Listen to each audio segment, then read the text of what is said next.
여러분 반갑습니다. 오늘 방송을 시작하겠습니다. 오늘 방송할 내용은 계속 연말이 다가오니까 미국 주식 직투 양도소득세 질문이 많네요.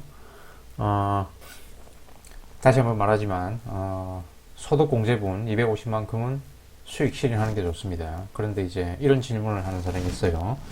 250만원 양도소득세 절세 효과가 55만원이거든요.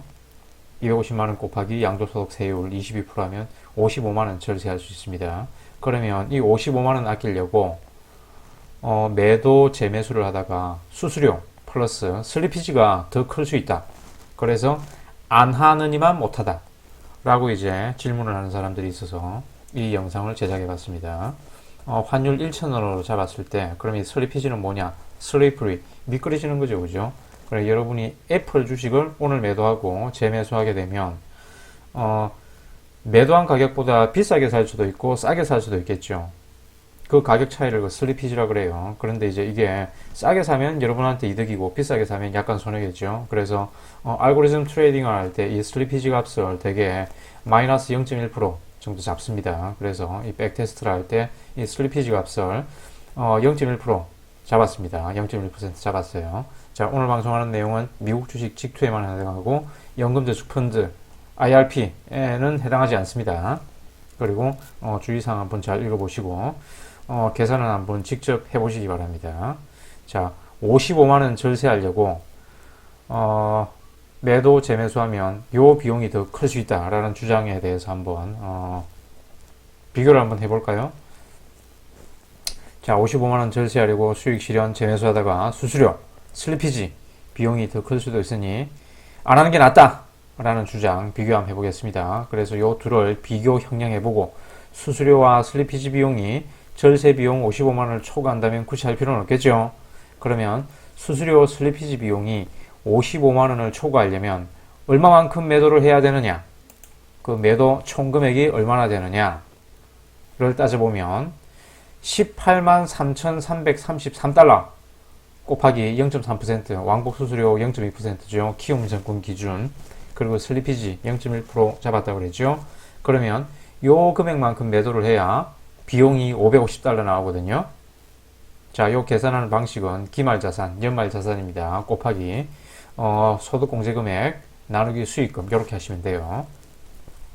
그리고 250만원 수익 실현해서 평단가를 높아야 하는 이유는 한꺼번에 매도 시 양도소득세 폭탄을 맞을 수 있다고 그랬죠. 요 영상 밑에 링크 시켜 드릴 테니까 안 본 사람은 다시 한번 시청해 보세요. 자, 그러면 18만 3,333달러를 매도했을 때 비용이 요만큼 나옵니다. 그죠? 그러면 안 하느니만 못한 거예요. 그죠? 그러면 이제 우리가 예전에 이제 요 영상에서 5만 달러 투자해 가지고 CAGR 15% 그리고 30년 운용 시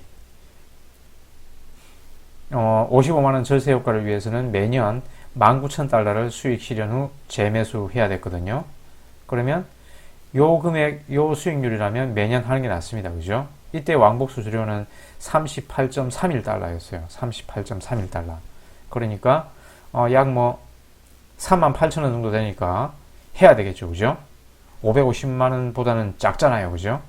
그러면 이제 18만 3천 달러를 매도 수익 실현 후 재매수하려면 초기 투자 비용은 약 10배 정도 되니까 50만 달러 투자하고 CAGR은 약 10분의 1 정도 되니까 자, 50만 달러를 CAGR 1.382%로 운영하면 매년 이제 250만원 소득공제분 맞추려면 요 금액만큼 수익 실현하면 됩니다.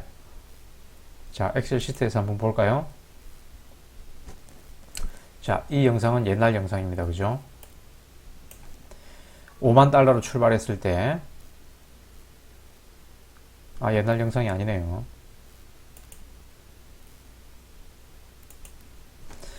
자, 기초자산 이제 초기 투하자금 50만 달러 가지고 수익률 요렇게 1.382% CAGR 1.382% 그리고 이제 매년 이제 소득공제분 2,500달러 만큼 수익 실현을 하려면 매도 금액을 18만 3천 달러 정도 해야 돼요. 그러면 리밸런싱 수수료 총합이 슬리피지 0.1% 포함해 가지고 요 금액만큼 나오거든요. 자, 이해되셨죠?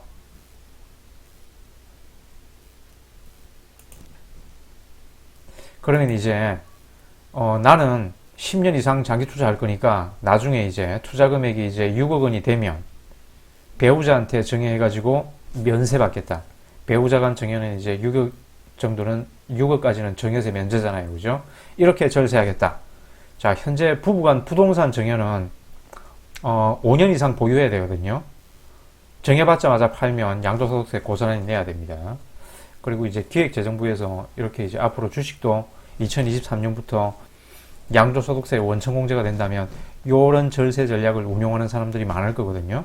그러면 기획재정부에서 가만히 내버려 두지 않겠죠. 부동산과 이렇게 형평성을 맞출 겁니다. 자, 그러면 이제 월 100만원 투자해가지고 CAGR 10%로 10년 운용하면 2억 600만원이 되거든요. 20년 운용하면 이제 7억 6,500만원이 됩니다. 그러면 이제 요 전략을, 절세 전략을 이용할 수 있겠죠. 20년 정도 보유하면 안 팔고, 한 번도 안 팔고 바이 앤 홀드 해야 돼요. 그죠? 한 번이라도 팔면 양도소득세가 부과됩니다. 그죠? 그래서 바이 앤 홀드. 안 팔면 양도소득세 부과되지 않습니다. 그러면 20년 이상 어떤 특정 종목을 쭉 바이 앤 홀드 보유를 해야 되는데, 과연 이게 가능할까? 자, 어떤 평균적인 관점에서 한번 확인해 보겠습니다. 한국인 투자자, 한국 주식 평균 보유 기간이 8.6개월이거든요. 그러면 미국인 투자자라고 해서 장기 보유하느냐? 별로 뭐 차이 안 나죠, 그죠? 우리나라보다 한 1개월 정도 더 보유합니다. 미국인들 같은 경우에는 주식 장기 보유 시 양도소득세가 감면되거든요. 하지만 그런 혜택이 있는데도 미국인들은 장기 보유를 하지 않네요. 1년 미만 보유하게 되면 이 양도소득세가 개인 소득에 합산되거든요. 그러니까 우리나라로 치면 종합과세 된다고 생각하시면 돼요. 장기 보유할수록 양도소득세가 감면되는데 미국인 역시 개인 투자자들은 평균 주식 보유 기간이 우리나라와 별 차이 없다. 그리고 거듭하는 말이지만 주식을 장기 보유하는 사람은 창업자와 그 일가밖에 없습니다. 자, 평균 주식 보유 기간이 이렇습니다. 그죠? 싱가포르는 좀 오래 보유하고 미국, 우리나라 별 차이 없습니다. 그죠?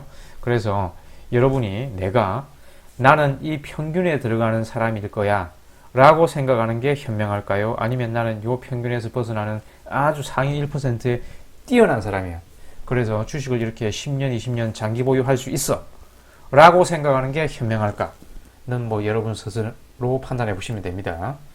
뭐 여러분이 그동안 주식 보유기간 평균 기간이 있을 테니까 내가 이 평균에 들어가는 사람이냐, 요 뛰어난 장기 보유자에 들어가는 사람이냐 한번 스스로 판단해 보세요. 자, 그러면 나는 이 평균에 들어가는 사람이다 라고 생각하시면 매년 수익 실현해야 되겠죠. 그죠?